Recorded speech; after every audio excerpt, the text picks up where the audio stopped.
Praise the Lord. ജീവജലത്തിൻ്റെ പുതിയൊരു എപ്പിസോഡിലേക്ക് ലോകമെമ്പാടുമുള്ള ദൈവമക്കൾക്ക് വേഗം വരുന്നവനായ യേശുക്രിസ്തുവിൻ്റെ അതിപരിശുദ്ധ നാമത്തിൽ സ്നേഹ വന്ദനം. ഇന്ന് 2024 മെയ് മാസം 24-ാം തീയതി വെള്ളിയാഴ്ച. സ്വർഗത്തിലെ ദൈവത്തിൻ്റെ വലിയ കൃപയാൽ നാം ഏവരും ഒരു പുതുദിനത്തിലേക്ക് പ്രവേശിച്ചിരിക്കുന്നു. ഇന്നത്തെ ദിനം അനുഗ്രഹത്തിൻ്റെയും സന്തോഷത്തിൻ്റെയും ദൈവകൃപയുടെയും ദിനമായി തീരട്ടെ എന്നുള്ള പ്രാർത്ഥനയോടെ ഇന്നത്തെ വാഗ്ദത്ത വചനത്തിലേക്ക് പ്രവേശിക്കാം.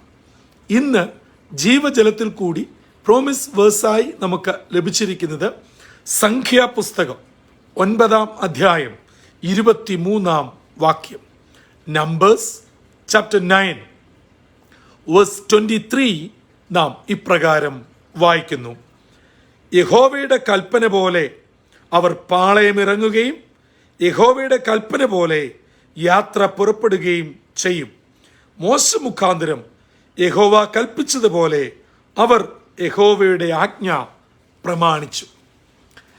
ഇസ്രായേൽ ജനം 430 വർഷത്തെ അടിമ ജീവിതത്തിൽ നിന്നും ദൈവത്തിൻ്റെ വലിയ പദ്ധതി അനുസരിച്ച് മോശ മുഖാന്തരം മിസ്രൈമിൽ നിന്നും പുറപ്പെടുന്നു. അങ്ങനെ അവർ 40 വർഷം 41 സ്ഥാനങ്ങളിലായി കൂടാരമടിച്ച് അവർക്ക് വേണ്ടി നിയോഗിക്കപ്പെട്ട സ്ഥാനത്ത് എത്തിച്ചേരുന്നു. ഇത് ദൈവത്തിൻ്റെ വലിയ പദ്ധതിയാണ്. എന്നാൽ അവരുടെ യാത്രയിൽ സങ്കീർണങ്ങളായ അനേക കാര്യങ്ങൾ നടന്നുവെങ്കിലും അവരുടെ യാത്രയെ നിയന്ത്രിച്ച ഒരു പ്രധാനപ്പെട്ട ഘടകമുണ്ടായിരുന്നു. അതെ, തിരുനിവാസത്തിൽ മേഘം എവിടെ നിൽക്കുന്നു അവിടെ അവർ പാളയമടിക്കും. മേഘം പൊങ്ങുമ്പോൾ അവർ പാളയം മുൻപോട്ട് നീക്കിക്കൊണ്ടിരിക്കും.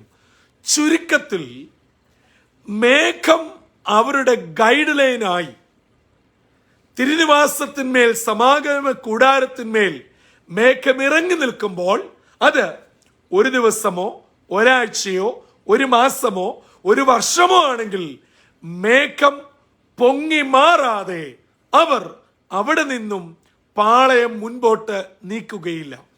എത്ര നാൾ മേഘം ഇറങ്ങി തിരുനിവാസത്തെ മൂടി നിൽക്കുന്നോ അത്രയും നാൾ അവർ ആ പ്രദേശത്ത് പാളയം അടിച്ചു കിടക്കും. ഇത് ദൈവം മോശ മുഖാന്തരം കൊടുത്തത് അവർ അതുപോലെ അനുസരിച്ചു. മെയ് മാസം 24-ാം തീയതി വെള്ളിയാഴ്ച രാവിലെ ഇന്നത്തെ വാഗ്ദത്ത വചനം കേട്ടുകൊണ്ടിരിക്കുന്ന ദൈവമക്കളെ, നമ്മുടെ ജീവിതയാത്രയിൽ നാം ആര് പറയുന്നതാണ് കേൾക്കുന്നത്? ഇന്ന് നമ്മളോട് ചോദിക്കുന്ന ഒരു വലിയ ചോദ്യമാണ്. കൂട്ടുകാർ, സ്നേഹിതർ, കൊളീഗ്സ്, പ്രത്യേകിച്ച് ഇന്നത്തെ യുവതലമുറ ഗൂഗിള് പറയുന്നതാണ് അനുസരിക്കുന്നത്. അവരുടെ കൂട്ടുകാർ പറയുന്നതാണ് അവരുടെ വേദവാക്യം. ബാക്കിയൊക്കെ അവർക്ക് സ്വീകാര്യമല്ല. അവസാനം അവർ വലിയ കുഴിയിൽ ചെന്ന് ചാടുമ്പോൾ കാലും കൈയും ഇട്ടടിച്ച് ഒറ്റയ്ക്കാകുന്നു എന്ന് തിരിച്ചറിയുന്നു. എന്നാൽ പ്രിയമുള്ളവരെ, എന്നെയും നിങ്ങളെയും നിഴലിട്ട് എവിടെ എത്ര നാൾ പാർക്കണമെന്ന് ആരംഭത്തിങ്കിൽ തന്നെ അവസാനം അറിയുന്ന സ്വർഗത്തിലെ ദൈവം നമുക്ക് വഴികാട്ടിയായി ഉണ്ട്. അത് നാം നിശ്ചയമായും തിരിച്ചറിഞ്ഞ് അതനുസരിച്ച് മുൻപോട്ട് പോയാൽ നമ്മുടെ ജീവിതം ധന്യമാകും.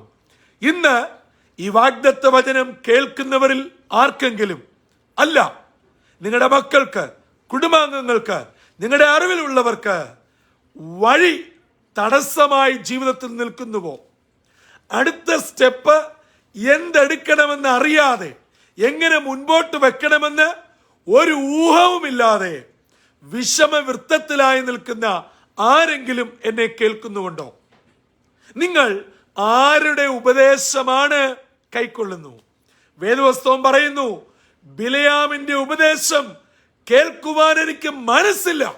അതെ, ഇന്ന് ഞാനും നിങ്ങളും ആരുടെ ഉപദേശമാണ് ചെവിക്കൊള്ളുന്നത്? അതുകൊണ്ട് നമ്മുടെ വഴികാട്ടിയായ ഞാൻ തന്നെ വഴിയും സത്യവും ജീവനും എന്ന് വിളിച്ചു പറഞ്ഞ യേശു അപ്പച്ചൻ നമ്മുടെ നല്ല ഇടയനായി, വെളിച്ചമായി, വഴികാട്ടിയായി എന്റെയും നിങ്ങളുടെയും മുമ്പിലുണ്ട്. ആ ഇമ്പ ശബ്ദം കേട്ടുകൊണ്ട് ചുവടുവെക്കുന്ന ആരും ഒരു വിധത്തിലും തളരേണ്ടി വരികയില്ല, വിഷമിക്കേണ്ടി വരികയില്ല, ഭാരപ്പെടേണ്ടി വരികയില്ല. ജീവിതത്തിൽ ഏത് സാഹചര്യത്തിലും വഴിമുട്ടി ചില തടങ്കൽ പാറകൾ മുൻപിൽ ആയി നിങ്ങളുടെ ഗമനത്തെ തടസ്സപ്പെടുത്തി പ്രതികൂലത്തിലായി എന്നെ കേൾക്കുന്ന ആരെങ്കിലും ഉണ്ടെങ്കിൽ, സഹോദര സഹോദരി, ഇന്ന് പകൽ താങ്കൾക്കുള്ള സൊല്യൂഷനാണ് ഇന്നത്തെ വാഗ്ദത്ത വചനം. ഇതുവരെ നിങ്ങൾ ആരുടെ വാക്ക് കേട്ടു, ആരുടെ ഉപദേശം സ്വീകരിച്ചു, ആരുടെ ഗൈഡൻസിലാണ് നിങ്ങൾ പോയത്? അതൊക്കെ മാറ്റി വെച്ചിട്ട് യേശു അപ്പച്ചന്റെ പിന്നാലെ പിൻഗമിക്കുക. അതെ, യോഹന്നാന്റെ സുവിശേഷം 10-ാം അധ്യായത്തിൽ പറയുന്നു, ആടുകൾ അവന്റെ ശബ്ദം കേട്ട് തിരിച്ചറിയുന്നു, ഒരിടയനും ഒരാട്ടിൻകൂട്ടവുമായി മാറും. അതെ, നല്ല ഇടയൻ തന്റെ ആടുകൾക്ക് വേണ്ടി ജീവനെ കൊടുത്ത് അവരെ പച്ച പുൽപ്പുറങ്ങളിലേക്ക് നടത്തുന്ന ഇടയനാണ്. ആ നല്ല ഇടയനാകുന്ന യേശു ഇന്ന് പകൽ നിങ്ങളെ നേർപ്പാതയിൽ നയിക്കുവാൻ ആഗ്രഹിക്കുന്നു. നിങ്ങളുടെ വഴിയിൽ എന്താണ് തടസ്സങ്ങൾ? വിദ്യാഭ്യാസത്തിനുള്ള കുഴപ്പങ്ങൾ, ജോലിക്കുള്ള പ്രശ്നങ്ങൾ, ആരോഗ്യ ബുദ്ധിമുട്ടുകൾ, പ്രാർത്ഥനയിൽ നേരിടുന്ന പ്രയാസങ്ങൾ, ആത്മീയ ജീവിതത്തിൽ നേരിടുന്ന ബുദ്ധിമുട്ടുകൾ, കുടുംബജീവിതത്തിലെ പരാജയങ്ങൾ, എവിടെയാണ് പ്രശ്നം?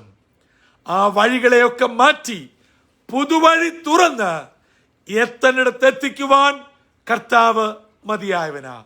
ജീവജലത്തിന്റെ ശ്രോതാക്കളായ എന്റെ സഹോദരങ്ങളെ, അതെ, നമുക്ക് വേണ്ടി ഇതാ സ്വർഗത്തിലെ മേഘം യേശു നല്ല വഴികാട്ടിയായി കൂടെയുണ്ട്. ആ കർത്താവിനെ പിൻഗമിച്ച് ദൈവകൃപയോടെ മുന്നേറുവാൻ ഇന്നത്തെ വാഗ്ദത്ത വചനം നമ്മളെ ആഹ്വാനം ചെയ്യുകയാണ്.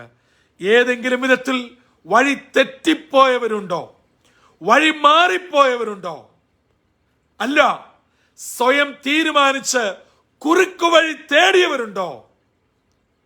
ആ മേഘത്തെ പിൻഗമിക്കുവാൻ ഇന്ന് ദൈവത്തിന്റെ ആത്മാവ് ആഹ്വാനം ചെയ്യുന്നു. ഏത് വിധത്തിൽ പോയവരാണെങ്കിലും ഇതാ ഒരു മടങ്ങി വരവിന്റെ കാലമായിരിക്കുന്നു.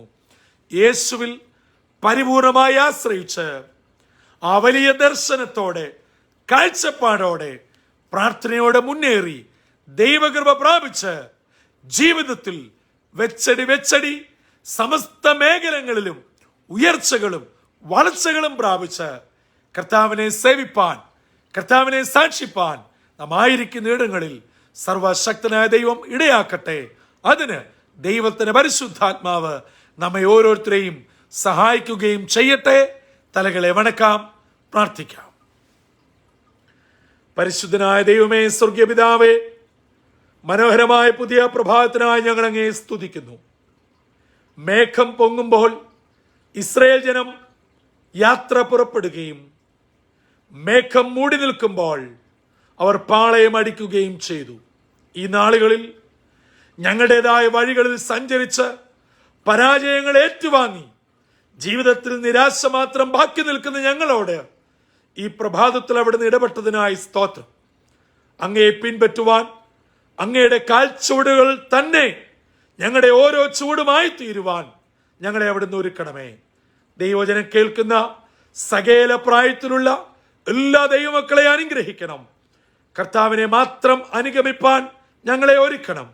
ഇന്നത്തെ ദിനം വിടുതലിന്റെയും നന്മയുടെയും അനുഗ്രഹത്തിന്റെ ദിനമായി സ്വർഗീയ കൃപകളാൽ ഞങ്ങളെ നിറയ്ക്കണമെന്ന് യേശുവിൻ നാമത്തിൽ അപേക്ഷിക്കുന്നു. കൃപയോടെ കേൾക്കുമാറാകണമേ. ആമീൻ, ആമീൻ, ആമീൻ.